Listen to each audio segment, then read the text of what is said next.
New details in the case of a death row inmate, Rodney Reed, what a court ruling today means for his future. Another unusually hot June day with temperatures about 10 degrees warmer than normal when rain returns, though, in first warning weather.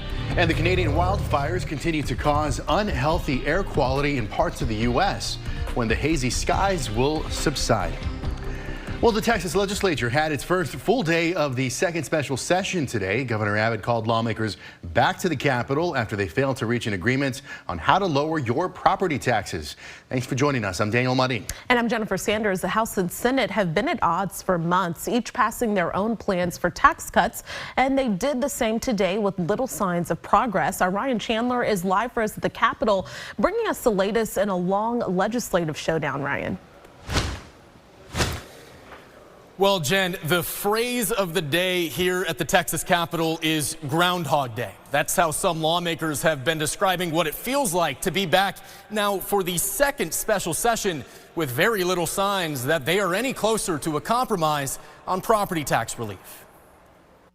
You know, it seems like a rerun movie that we've seen before, said Urbana Court. A new session, an old script. Groundhog Day. Lawmakers passing plans for property tax relief that are nearly identical to their old plans. The same bills that failed to forge a compromise in the first special session. What can we as a body do differently this time in our negotiations with the House to get us to yes? The House did nothing differently, passing an identical plan to spend $17.6 billion to lower school district property tax rates. That's Governor Abbott's preferred plan and would save the average homeowner about $700 a year. But the Senate says that's not on the table. We have been very clear, all of you, that we're not going to pass a 100% bill on just compression. Patrick's chamber steadfast on securing a $100,000 homestead exemption. He says that would save homeowners about $1,400 a year. I did reach out to the speaker last night. I sent him a text and said the best way to resolve this is face to face. Hope for property tax relief, resorting to prayer. We just pray for unity among ourselves, for patience with others, for each other and with each other, because we're all tired and ready to be back home. Ain't that the truth? Well, lawmakers in both chambers are now out until Friday morning. We did get a little bit of a hint as to the status of the negotiations. Lieutenant Governor Patrick said he expects to meet with House Speaker Dade Phelan face to face next week for the first time in at least a month. Daniel? All right, Ryan, thank you very much. Well, today, the highest criminal court in Texas denied Rodney Reed's chance for a new trial. This comes nearly 4 years after his execution was halted for the killing of Stacey Stites in Bastrop.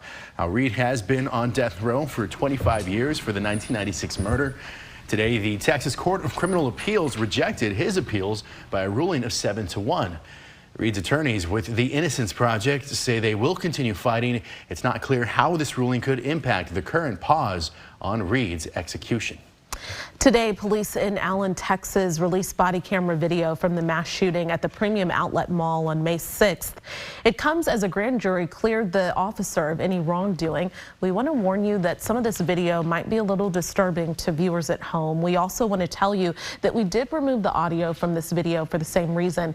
Now, that day, the unidentified officer was in the parking lot of the Allen Premium Outlet Mall talking with a woman and 2 children when he heard the sound of gunshots. He can be seen grabbing a rifle from his car and then heading in the direction of the shots while telling people to leave the area and find cover. Just over 3 minutes after hearing the first shots, the officer found the gunman and opened fire, killing him and bringing all of this to an end. 8 people were killed, including 3 young children, and 7 others were hurt.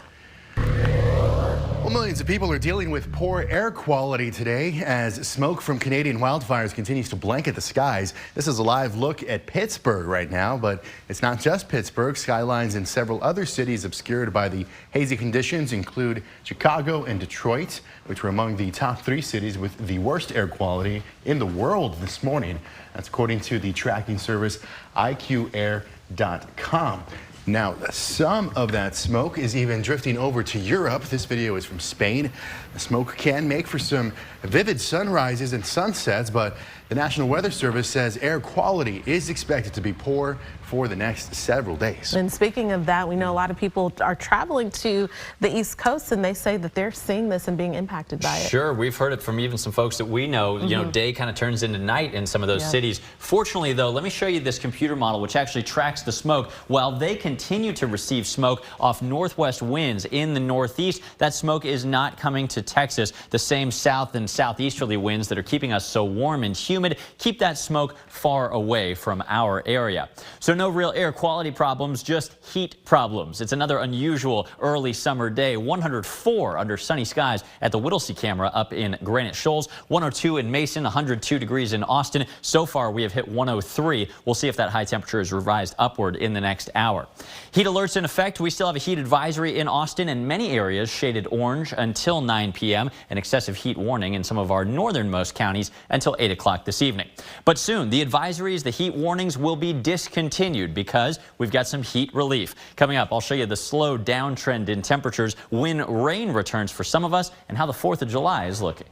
All right, David, thank you. President Joe Biden in the Midwest today touting his economic policies, something he calls Bidenomics, and he's making the case that the policies are working and inflation is down. But as NBC's Alice Barr reports, new polling suggests voters are concerned about the president's health and age, and questions about his son Hunter Biden's business dealings keep coming up.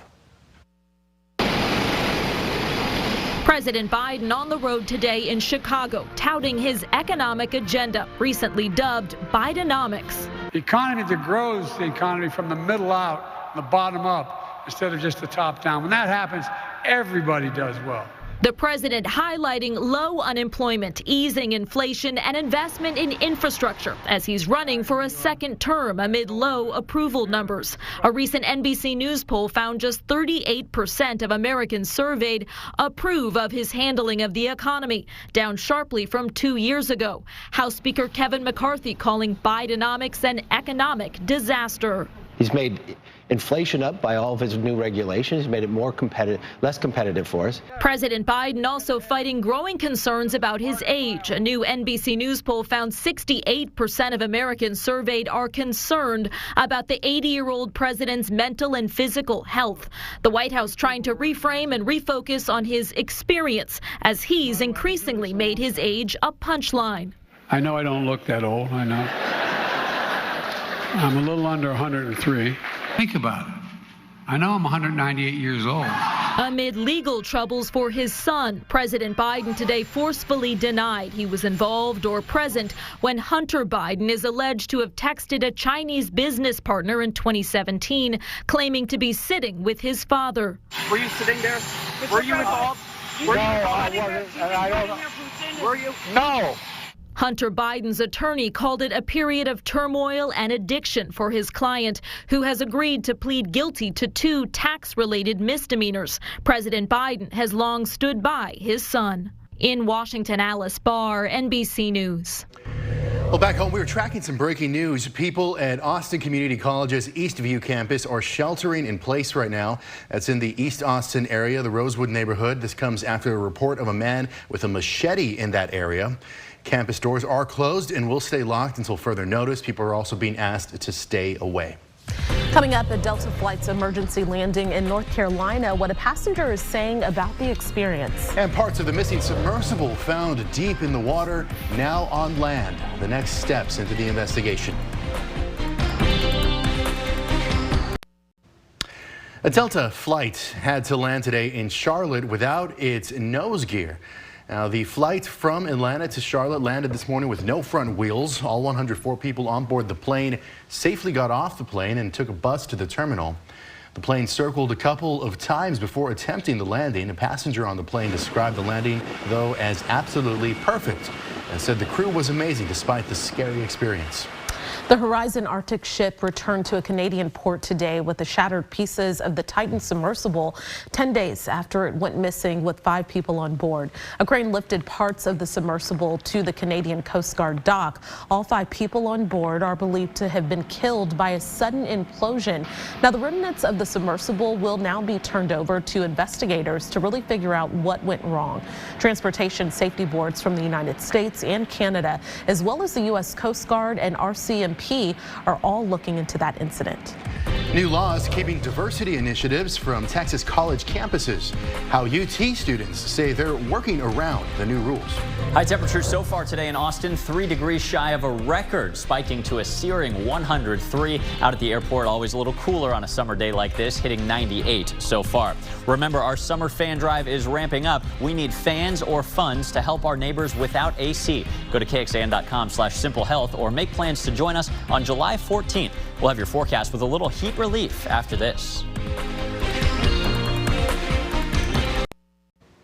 This summer, some UT student leaders are looking for ways to make sure their campus is inclusive when everyone gets back from break. This after a new law passed banning diversity, equity, and inclusion offices, staff, and initiatives at public universities and colleges. Our Jayla Washington takes an in-depth look now at the work they're doing. When DEI is under attack, what do? Stand up, fight back. Just steps away from where lawmakers voted to ban college DEI initiatives. Stand up, fight back. These UT students are loudly disagreeing with the new law. I'm with Austin Students for Democratic Society. Now, Jules Lattimore and some of his classmates are just getting started with their plans for a workaround. You can click on this QR code to move forward with DEI work. There is like a greater coalition at UT, Students for DEI, that we do some work with. Lattimore says that coalition is made up of cultural groups. So we reached out to the Black Student Alliance. First, they're trying to spread awareness about the new DEI laws in Texas so they can come up with ways to keep those initiatives around. Work around in terms of language to keep things like the Multicultural Engagement Center, Gender and Sexuality Center open and keep, DEI-related staff. UT Students for a Democratic Society, or SDS, says it's been watching what's going on in Florida. It became the first state to ban DEI initiatives. Its president tells me this is helping craft their solutions-driven plan. SDS has been really inspired by the Tampa 5. That's what a group of students from the SDS chapter at the University of South Florida is being called. The group is working with other student groups on campus and outside activist organizations to try to keep DEI efforts alive. Our hope is that making demands for what our university can do. I really appreciate your time. Jayla Washington, KXAN News. And the college DEI ban goes into effect in Florida in September and in January next year here in Texas. Since this is all new, there's no way to tell yet if students' efforts to maintain DEI are working or will work just yet. UT's president in a recent memo to the university said, quote, "We are actively working to understand the new legal framework and how the UT system will implement its oversight under the new legislation." He goes on to say, "While I can imagine there is uncertainty and anxiety regarding the future, I ask for your patience as we begin this work and await further guidance based on UT system policy later this summer." And going in depth, Texas colleges aren't alone in the ban on DEI offices at public universities. According to the Chronicle of Higher Education, 38 anti-DEI bills have been introduced in 21 states. And as of June 23rd, 6 of those bills have been signed into law. Now, the states that currently have laws against DEI offices include Texas and Florida, as we mentioned, Tennessee, and North Dakota. Well, turning now to weather, we are not the only state facing heat warnings. Arkansas is too, as well as parts of the state are under an excessive heat warning. Okay, it's so hot, David. David's laughing over here. A Little Rock police officer cooled off with the help of some local children. Officer Tommy Norman, who you see there, posted video on Twitter showing the kids spraying him with water as he tried the slip inside without much slipping or much sliding. Right. He's not great at it. No. But wonderful fun. I know. He's having fun. Okay, he tried. Looks like a blast. But yeah, we're tracking this same heat dome that's been over us for a couple of weeks, shifting toward Arkansas. So they are about to get worse, but we are actually about to get better, and it couldn't come soon enough. We are on track, we think, for one of the hottest Junes in Austin history. If our forecast holds through the end of the month, which is approaching rapidly on Friday this week, we should finish 6th out of 125 years of record, 6th place for one of the hottest Junes we've ever seen. Average day and night temperatures over 86 degrees. That's about 3.5 2.5 degrees warmer than we would typically expect. And notice, as the climate changes, all of these top 6 hottest Junes have happened since the year 2008. You can find more in a blog on KXAN.com from meteorologist Nick Bannon. Live outside right now, it is a hot, sunny day. The Austonian weather cam looking like it has most days in the past few weeks. It's 102 right now in Mason County, 101 in Round Mountain, awfully hot, 102 in Marble Falls as well. Metro area, 97 in Cedar Park. That's one of the lucky ones. It's 103 right now in Lakeway, 100 in Leander and Georgetown. East of I-35, a lot of 90s showing up, a little warmer up in Buckholtz at 102, but you factor in the humidity and it feels like about 105 right now in Bastrop and Fayette counties. The pollen count, this is kind of manageable compared to a couple of months ago, if you can remember that far back. Mold is medium, but everything else is low. Only 5 total allergens, which you can always track hour by hour with these cool graphs we have on KXAN.com.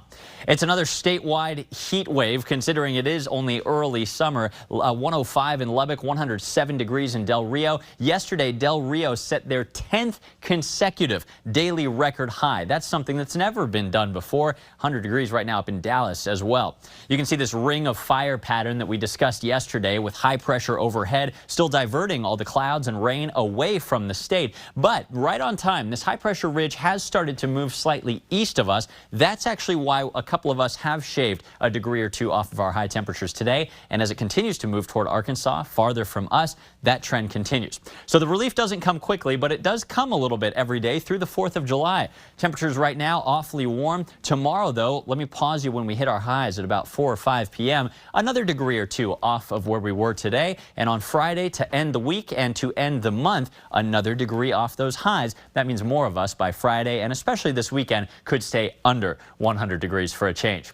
The weekend forecast looks mainly hot and dry. 100 on Saturday in Austin, down to 99. Thank goodness on Sunday. Sunday is also the day when a little chance of an isolated storm returns. That chance of rain actually gets higher as we go through 4th of July. I'll show you that in the 7-day. Tonight's forecast, clear skies, warm, a few low clouds by dawn at 77. Breezy south winds continue, and it gets quite windy tomorrow. South-southeast wind gusts up to 25 miles per hour with a hot, but not record hot, 102. Sunshine continues on Friday as we likely tie a record high. That Friday record high is low for the season at 101. There's that 10% chance of an isolated storm on Sunday, but a 20% chance of some afternoon and evening rain on the 4th of July. Doesn't mean you should cancel your fireworks plans, but keep your KXAN weather app on hand with interactive radar and GPS-based lightning detection. On Wednesday, look at that, celebrate in the streets. A 30% chance of rain with high temperatures, quite reasonable for July at 96. We'll be right back. The man who police say held another man in a chokehold on a New York subway and killed him pleaded not guilty today. Daniel Penny's arraignment at a New York Supreme Court lasted only 4 minutes. 24-year-old Penny entered a not guilty plea to second-degree manslaughter and criminally negligent homicide in the May 1st death of Jordan Neely. Penny held him in a chokehold for several minutes while on a subway car. Attorneys for the former Marine said Penny stepped in to protect himself and others, and that Neely was aggressively threatening passengers. Penny was indicted by a grand jury earlier this month and faces up to 19 years behind bars. Well, we're a little over a year away from the 2024 Summer Olympic Games, and today a Texas Olympic legend announced her return. Simone Biles will appear in the U.S. Classic later this summer. Biles famously left the 2020 Tokyo Olympic Games to focus on her mental health. She suffered from what's known as the twisties, which meant she would get lost during her high-flying moves. Now, she eventually returned to the Tokyo Games and earned a bronze medal on the balance beam. Biles is 26 years old and is already a 7-time Olympic medalist, 4 of those gold. Tonight on KXAN, it's LA Fire and Rescue at 7, then Chicago Fire at 8 o'clock, Chicago PD at 9, right before KXAN News at 10. Or you can always join us an hour earlier for KXAN News at 9 on the CW Austin. Here is where to find us.